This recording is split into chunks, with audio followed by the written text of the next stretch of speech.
వందనాలు తెలియజేస్తూ ఉన్నాం. ప్రియులారా, మీరు ఏ పనిలో ఉన్ననో కొద్ది నిమిషాలు ఈ మాటలు ఆలకించవలసిందిగా ప్రేమతో మనవి చేస్తూ ఉన్నాను. గమనించండి, దేవుడు మనుషులమైన మనలను ఆశీర్వదించుటకును, మనము కలిగి ఉన్న పాపముల నుంచి, శాపముల నుంచి విమోచించి నిత్య మోక్ష రాజ్యంలోనికి చేర్చుట నిమిత్తమై తన అద్వితీయ కుమారుడైన యేసుక్రీస్తు వారిని ఈ లోకమునకు అనుగ్రహించి ఉన్నాడు. అవునండి, దేవుడు మనల్ని ఎంతగా ప్రేమించి ఉన్నాడు అని మనం ఆలోచన చేస్తే, మన పాప శాపాల నిమిత్తమై దేవుడు తన ఏకైక కుమారుడైన యేసుక్రీస్తు వారిని శిలువ మరణమునకు అప్పగించినంతగా మనల్ని ప్రేమించి తన ప్రియ కుమారుడైన యేసుక్రీస్తు వారిని శిలువ మరణమునకు అప్పగించి క్రియల రూపముగా దేవుడు మన పట్ల తన ప్రేమను వెల్లడిపరిచి ఉన్నాడు. అవునండి, ప్రభువు యేసుక్రీస్తు వారు అదృశ్య దేవుని యొక్క నిజ స్వరూపమును, సర్వ సృష్టికి ఆది సంభూతుడునయుండి ఆయన పరలోక రాజ్యములో ఉండుట విడిచిపెట్టకూడని భాగ్యమని ఎంచుకొనక దాసుని స్వరూపమును ధరించిన వాడై రిక్తునుగా దీనునిగా కన్యక గర్భమున ఆయన జన్మించి నేను పాప శాపాలను పరిహరించుట నిమిత్తమై ఆయన శిలువ మ్రాను పైన ఘోరమైనటువంటి శ్రమలను పొంది ఆయన శిలువలో మరణించి ఉన్నారు. అవును ప్రియులారా, ఆయన పాపమేమీ చేయలేదు.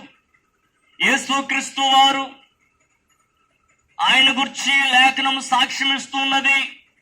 ఆయన పవిత్రుడును, నిర్దోషియు, నిష్కల్మషుడును, పాపులలో చేరక ప్రత్యేకముగా ఉన్నటువంటి దేవుడు అని యేసుక్రీస్తు వారి గురించి లేఖనము సాక్ష్యం ఇస్తూ ఉన్నది.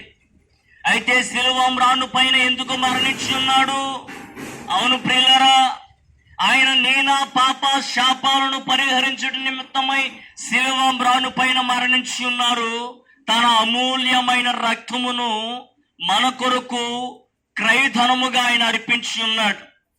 ఆయన శిలువలో మరణించి సమాధి చేయబడి తిరిగి సజీవునిగా మృతులలోంచి లేచి పరలోక రాజ్యమునకు వెళ్ళి ఉన్నారు. ఈ మాటలు వింటున్న ప్రియ సహోదరి సహోదరుడా, దేవుని ప్రజలారా గమనించండి.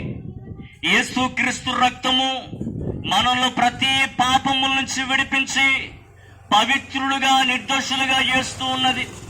ఇట్టి యేసుక్రీస్తు వారిని ఎందరైతే తమ స్వంత రక్షకునిగా, ప్రభువుగా, దేవునిగా అంగీకరిస్తూ విశ్వసిస్తూ ఉన్నారో వారు ఎట్టి కర్మపరులైనను యేసుక్రీస్తునందలి విమోచనము ద్వారా ఉచితముగా నీతిమంతులుగా తీర్చబడుచు ఉన్నారు.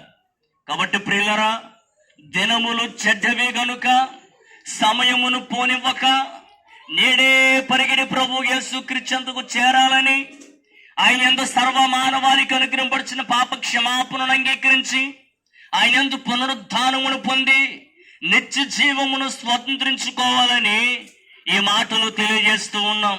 ప్రియులారా గమనించండి, ఈ లోకము అశాశ్వతమండి. శాశ్వతమైనది దేవుని రాజ్యము మాత్రమే. కాబట్టి ఆ శాశ్వతమైనటువంటి దేవుని రాజ్యములో చేరుట కొరకు ఈ లోకములో మనం జీవముతో ఉండగానే మనం సిద్ధపాటును కలిగి ఉండాలి. మరణించిన తదుపరి మనం దేవుని ఆధీనంలోనికి వెళ్ళిపోయేటువంటి పరిస్థితి, మరణించిన తదుపరి తీర్పు సింహాసనం ముందు నిలబడేటువంటి పరిస్థితి, ఆ తీర్పు సింహాసనం ముందుకు రాకూడదని యేసుక్రీస్తు వారు మనందరి పాపముల కొరకు సిలువలో మరణించి ఉన్నారు. సిద్ధపడండి, ప్రభు చెంతకు చేరండి.